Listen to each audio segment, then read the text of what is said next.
इस वीडियो में हम विस्तार से जानेंगे कि इस महीने आपका सामान्य जीवन, कार्यक्षेत्र, आर्थिक स्थिति, स्वास्थ्य, प्रेम व वैवाहिक जीवन, पारिवारिक संबंध और कुछ खास उपाय। तो चलिए शुरू करते हैं इस महीने का राशिफल। वृश्चिक राशि, स्कॉर्पियो। सामान्य जीवन। यह महीना वृश्चिक राशि के जातकों के लिए अनेक मामलों में अनुकूल और लाभदायक रहने की संभावना दिखाई दे रही है। इसलिए आपको अपनी क्षमताओं का दोहन करते हुए इस महीने के प्रत्येक दिन का लाभ उठाने की कोशिश करनी चाहिए। स्वास्थ्य के मामले में जरूर आपको ध्यान देना पड़ेगा, क्योंकि राशि स्वामी और छठे भाव के स्वामी मंगल महाराज अष्टम भाव में पूरे महीने विराजमान रहेंगे। इसलिए वाहन चलाने में सावधानी बरतना और स्वास्थ्य समस्याओं, विशेष रूप से रक्त जनित समस्याओं के प्रति सावधानी बरतना अपेक्षित होगा। यदि आपके करियर की बात करें तो इस महीने नौकरी में विशेष सफलता मिल सकती है। आपके क्रियाकलाप आपको अन्य लोगों से आगे रखेंगे और नौकरी में आपकी स्थिति को प्रबल बनाएंगे। आप पदोन्नति के प्रबल दावेदार बनेंगे। व्यापार करने वाले जातकों को भी किसी अनुभवी व्यक्ति का भरपूर सहयोग और समर्थन मिलेगा, जिससे व्यापार में भी आशातीत सफलता प्राप्ति के योग बन रहे हैं। प्रेम संबंधों में उतार चढ़ाव के बावजूद प्रेम और रोमांस के योग बनेंगे, जो आपके रिश्ते को बनाए रखेंगे। वैवाहिक संबंधों में मधुरता आएगी और पति पत्नी एक दूसरे से निकटता महसूस करेंगे। परिवार के प्रति जिम्मेदारियां भी सामने रहेंगी। पारिवारिक जीवन में थोड़ा बहुत उतार चढ़ाव रहेगा। पिताजी को स्वास्थ्य समस्याओं का सामना करना पड़ सकता है। विद्यार्थियों को तेज बुद्धि के बावजूद कुछ रुकावटें परेशान करेंगी। आपको एकाग्रता को बढ़ाना होगा। आर्थिक रूप से उन्नति मिलेगी और खर्चों पर नियंत्रण रहेगा। महीने के उत्तरार्ध में हल्के खर्च बढ़ सकते हैं, लेकिन आपकी आमदनी अच्छी होने से आप प्रसन्न चित्त रहेंगे। विदेश यात्रा के योग भी बन सकते हैं। कार्यक्षेत्र। करियर के दृष्टिकोण से यह महीना आपको कोई विशेष सफलता प्रदान कर सकता है। दशम भाव में दशम भाव के स्वामी सूर्य महाराज विराजमान रहेंगे, जो अपनी राशि के होकर और दिग्बली होकर आपको विशेष सफलता प्रदान कर सकते हैं। नौकरी में आपकी स्थिति को प्रबल बनाएंगे। अन्य लोगों से आपकी प्रशंसा अधिक होगी। आपको अधिक मान सम्मान और पद प्राप्ति का योग बन सकता है। पदोन्नति की दौड़ में आप सबसे आगे होंगे और ईश्वर की कृपा से आपको अच्छा पदोन्नति का लाभ भी मिल सकता है। आपकी तनख्वाह में भी वृद्धि के संकेत मिलते हैं। इसके अतिरिक्त महीने के उत्तरार्ध में भी जब सूर्य एकादश भाव में चले जाएंगे, तब आपके वरिष्ठ अधिकारियों से भी आपका सामंजस्यपूर्ण व्यवहार उनको प्रभावित करेगा और आप उनकी कृपा के पात्र बनेंगे। छठे भाव के स्वामी मंगल महाराज अष्टम भाव में रहकर आपको कठिन चुनौतियों से जूझने वाला व्यक्ति बनाएंगे, जिससे आप कार्यक्षेत्र की सभी मुश्किलों को दरकिनार करते हुए अपने करियर को मजबूत स्थिति में लेकर आ जाएंगे। सप्तम भाव में देवगुरु बृहस्पति पूरे महीने विराजमान रहेंगे और सप्तम भाव के स्वामी शुक्र महाराज महीने के पूर्वार्ध में एकादश भाव में विराजित रहेंगे, जिससे व्यापार में आशातीत सफलता के योग बनेंगे। आपको अनुभवी व्यक्तियों का सहयोग और समर्थन मिलेगा। उनकी सलाह मानकर यदि आप व्यापार में आगे बढ़ते हैं तो आपको सफलता प्राप्त करने से कोई नहीं रोक सकता है। व्यापार से अच्छी सफलता प्राप्त होगी। महीने के उत्तरार्ध में जब शुक्र महाराज द्वादश भाव में 18 तारीख को चले जाएंगे, तब विदेशी माध्यमों से भी आपके व्यापार को लाभ होने के योग बनेंगे। आप अपने व्यापार को विस्तार देने की योजनाओं को मूर्त रूप देने में कामयाब रहेंगे। इस प्रकार यह महीना आपको अच्छी सफलता प्रदान करेगा। महीने के उत्तरार्ध में सरकारी क्षेत्र से संबंधित कोई व्यापार आपको विशेष लाभ प्रदान कर सकता है। इस महीने के उत्तरार्ध में आप व्यापार के सिलसिले में विदेश यात्रा भी कर सकते हैं। आर्थिक स्थिति। यदि आपकी आर्थिक स्थिति को देखा जाए तो यह महीना बहुत हद तक अनुकूल रहने की संभावना है। दूसरे भाव के स्वामी देवगुरु बृहस्पति पहले, तीसरे और 11वें भाव पर दृष्टि डालेंगे, जिससे आर्थिक उन्नति का मार्ग प्रशस्त होगा। मंगल महाराज अष्टम भाव में बैठकर गुप्त साधनों से आपको धन प्रदान कर सकते हैं। अचानक से धन प्राप्ति के योग भी बनेंगे।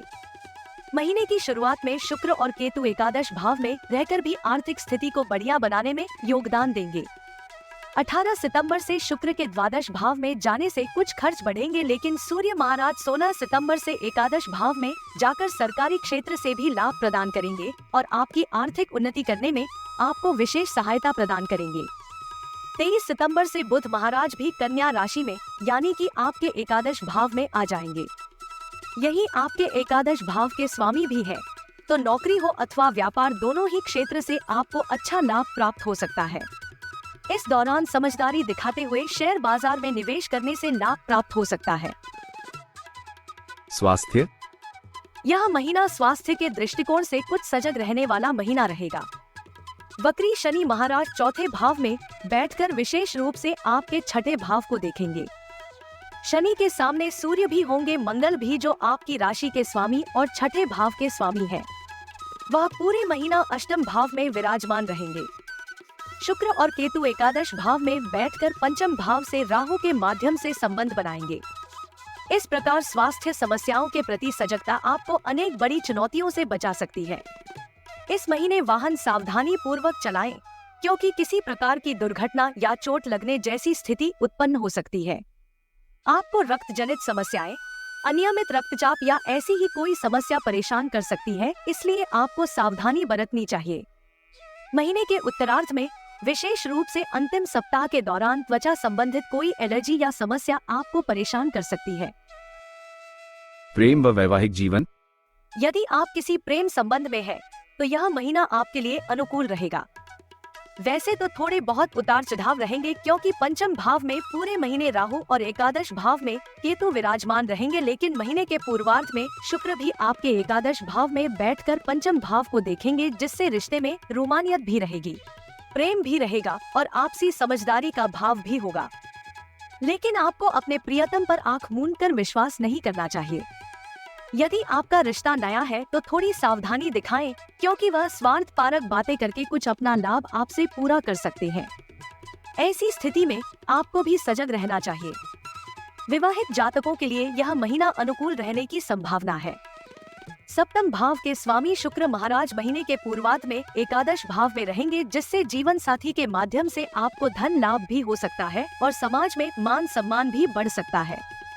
इसके अतिरिक्त पूरे महीने देवगुरु बृहस्पति आपके सप्तम भाव में विराजमान रहेंगे, जिससे वैवाहिक संबंधों में मधुरता रहेगी। आप और आपके जीवन साथी के मध्य रिश्ते सुधारने शुरू होंगे और आपके संबंध सामान्य होंगे। आपके जीवन साथी पारिवारिक सुख शांति में अहम भूमिका निभाएंगे और अपनी जिम्मेदारियां का भरपूर निर्वहन करेंगे। इस प्रकार आप और आपके जीवन साथी मिलकर अपने वैवाहिक जीवन को इस महीने सुखपूर्वक व्यतीत कर पाएंगे। पारिवारिक जीवन। यह महीना पारिवारिक तौर पर उतार चढ़ाव से भरा रहने की संभावना है। वैसे तो दूसरे भाव के स्वामी देवगुरु बृहस्पति सप्तम भाव में विराजमान रहकर आपके तीसरे भाव, प्रथम भाव और एकादश भाव को देखेंगे, जिससे परिवार को संभालने में आपका योगदान अहम हो जाएगा और आपके जीवन साथी की भूमिका भी महत्वपूर्ण रहेगी और वह भी अपना पूरा योगदान देंगे। लेकिन अष्टम भाव में बैठे मंगल महाराज की पूर्ण दृष्टि दूसरे भाव पर होगी, जो कुटुंब के मामलों में कुछ गर्मागर्मी बहस भी करा सकती है। इसके बावजूद भी आप अपने पारिवारिक जीवन को संभालने में कामयाब रह सकते हैं। चतुर्थ भाव में पूरे महीने शनि महाराज वक्री अवस्था में विराजमान रहेंगे, तो दशम भाव में महीने के पूर्वार्ध में अपनी राशि के सूर्य महाराज विराजमान रहेंगे। इससे माता पिता को कुछ स्वास्थ्य समस्याओं का सामना करना पड़ सकता है। हालांकि यह परिवार की आर्थिक उन्नति का समय भी होगा और परिवार में कोई नई संपत्ति भी आ सकती है। आप अपने भाई बहनों का हित भी देखेंगे और उनकी यथासंभव सहायता करेंगे। वे भी कठिन परिश्रम करेंगे और परिवार की बेहतरीन में योगदान देंगे और उनकी वजह से आपको भी सुख की प्राप्ति होगी। महीने के उत्तरार्ध में पिताजी और माताजी के स्वास्थ्य में सुधार देखने को मिल सकता है। आपको अपने राशि स्वामी श्री मंगल जी महाराज के बीज मंत्र का जाप करना चाहिए। राहु के अनुकूल प्रभाव प्राप्त करने के लिए श्री दुर्गा चालीसा का नियमित पाठ करें। आपको उचित गुणवत्ता वाला सच्चा मोती चांदी की मुद्रिका में जड़वा कर अपने दाहिने हाथ की कनिष्ठिका अंगुली में सोमवार के दिन धारण करना चाहिए। श्री शिव रुद्राभिषेक संपन्न करने से आपको सभी प्रकार का लाभ प्राप्त होगा।